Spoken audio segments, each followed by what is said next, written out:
everybody, this is Alchemist 2 and I'm back again with another book review. This is by Theresa Caputo, who also wrote I think it's called There's More to Life. Yeah, There's More to Life Than This, and You Can't Make This Stuff Up. Those are her two other books. Of course, the subtitle of the book itself is Heal Your Soul, Honor Your Loved Ones, and Learn to Live Again. And the reason I picked it up is because it's been a very arduous journey for me getting through this, because, I realize that I'm an orphan, quote and quote. But not really. I have other people that are around me that are my support group, and they are the ones that bolster me and buoy me and continue to encourage me and let me know that all is going to be well, one way or the other. And sometimes triggers will come, and triggers are insidious little twerps. They'll come up and you never know what they're going to be or how. I remember one time I was coming home from work and they played Jack and Diane, which I love that song, and also written by a Bloomington boy, mind you.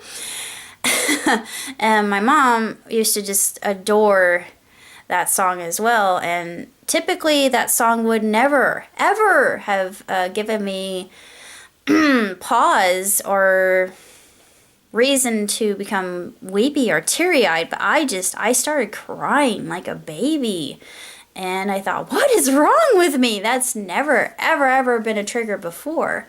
Papa Can You Hear Me has always been a trigger. I sang that song before my dad died because I knew he was getting ready, and that was my way to say goodbye before he actually died, because I knew and he knew. And yeah, but that song still makes me cry to this day. And even if I just hear the very beginning strains of that, I am an uncontrollable mess. But this is a very, very good book, and I would consider it a reference book rather than a book to just read once and say I've learned all I can from it. It's sort of like when you go through Grief Share, and I don't know if my magicians even know what a Grief Share is, but Grief Share is actually, and thank heaven for this, I didn't know about Grief Share until this year when I went to my first one, and I should try to find another one and get involved with it, because I think I need another one.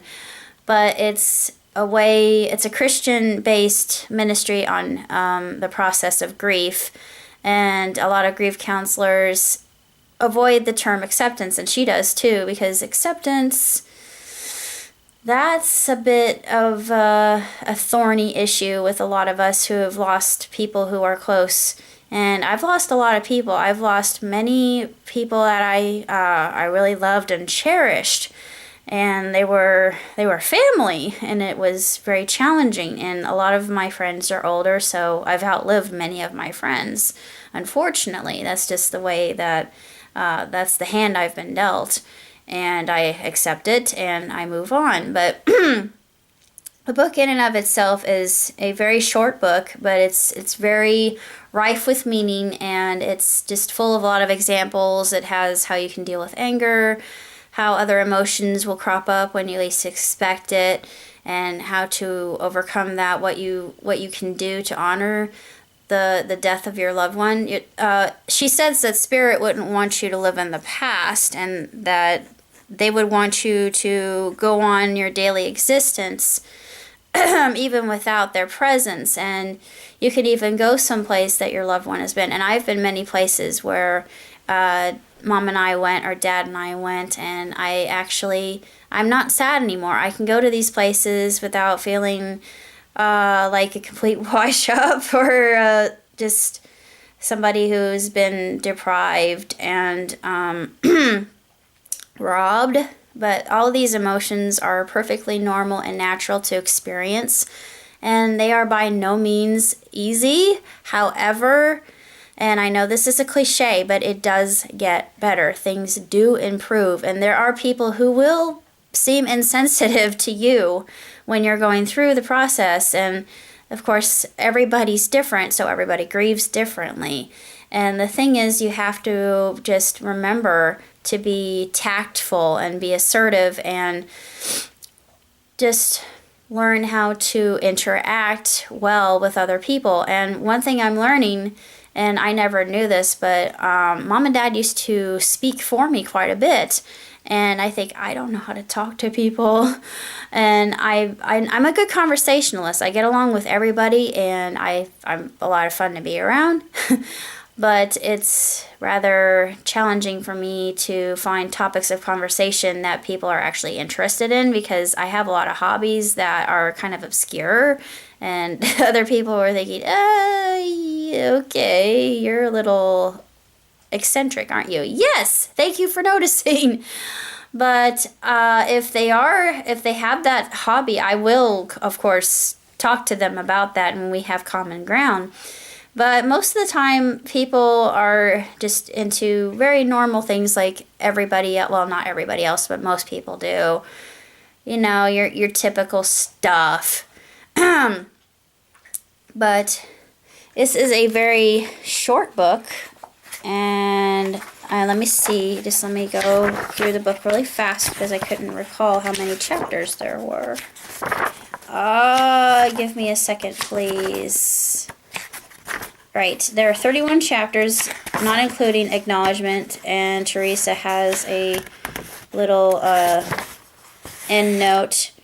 And I love what she says at the very end. I'm just going to read it because this pretty much sums up the book. There ain't nothing easy about working with grief, day in and day out, and I know I couldn't do it without the support and inspiration of my loved ones both here and in heaven.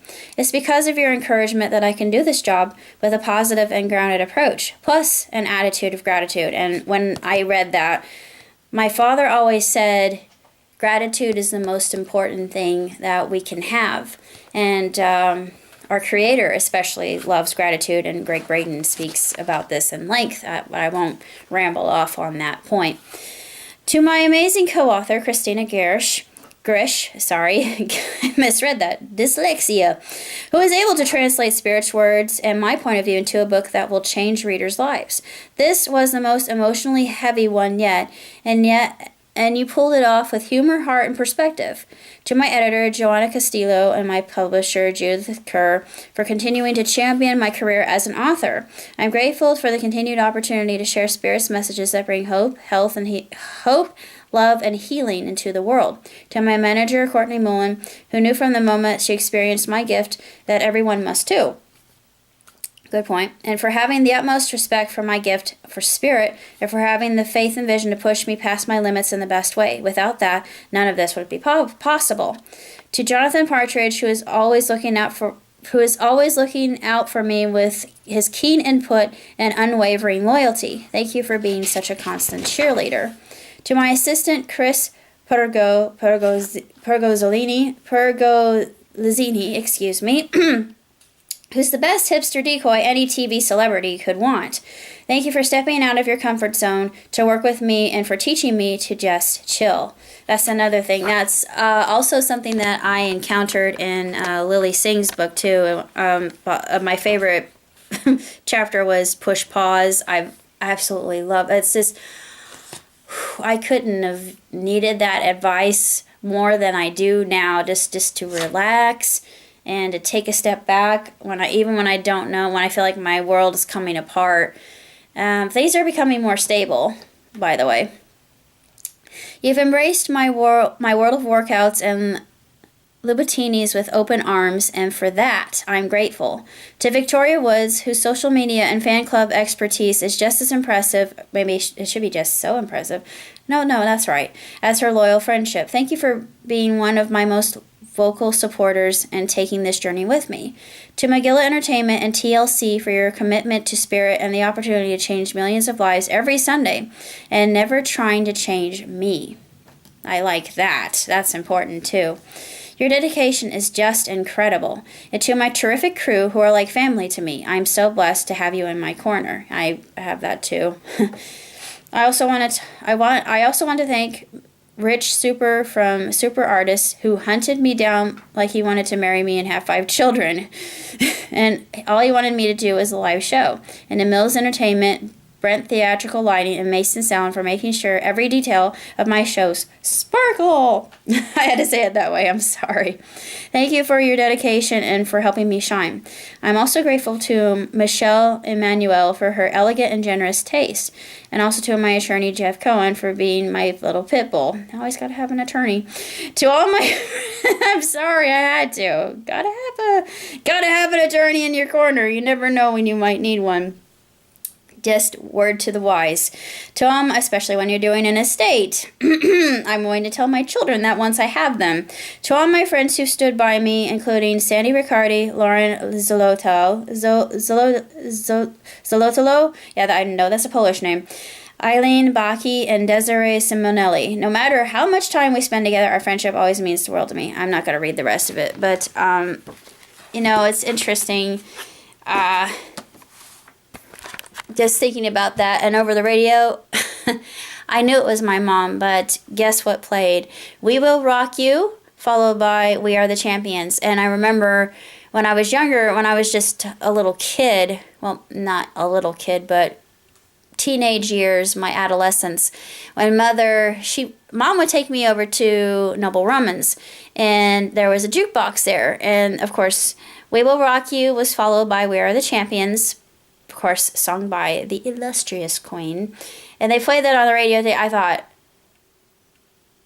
oh, Mom, I know it's you. I see you, Mom.